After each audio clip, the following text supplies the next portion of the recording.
Buenas noches tengan todos mis hermanos y amigos que hoy se conectan a esta hermosa noche del Grupo Bíblico Online.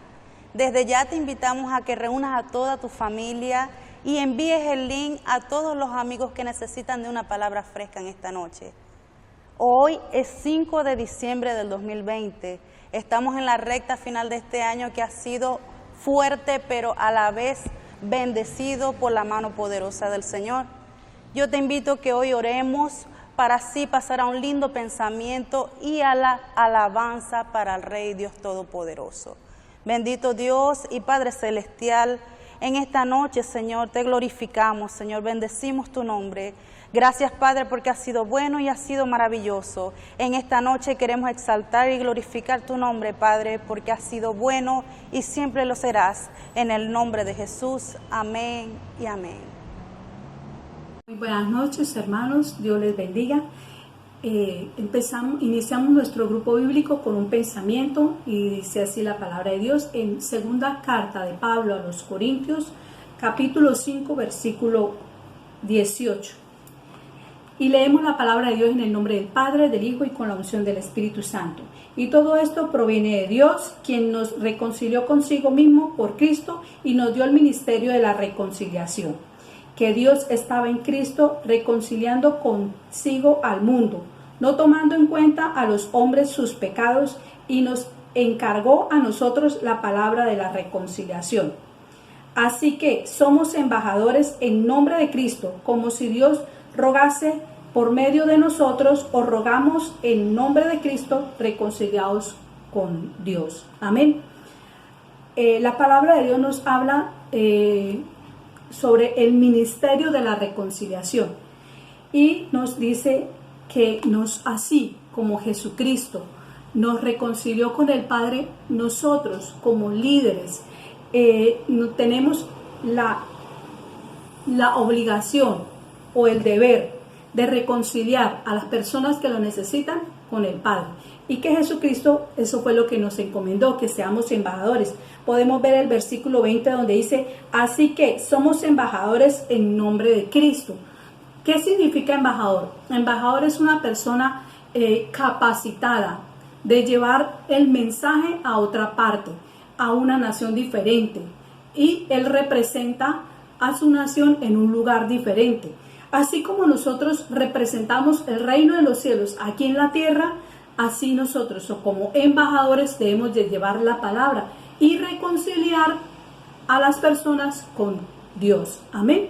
Entonces, vamos a orar. Amado y poderoso Dios, te damos gracias, Señor, por esta palabra que tú nos regalas hoy. Señor, de que seamos nosotros embajadores, Señor, que seamos, Señor Dios, capacitados por ti, Señor, de llevar una palabra a aquella persona que lo necesita, aquella persona que necesita un consejo, Señor, una dirección, Padre amado, que seas tú dándonos la sabiduría y el amor para poder dar amor a aquel que lo necesita. Te damos gracias, Señor, en esta noche, en el nombre de Jesús. Ahora, mi hermano, vamos a adorar al Señor en el nombre de Jesús. Amén.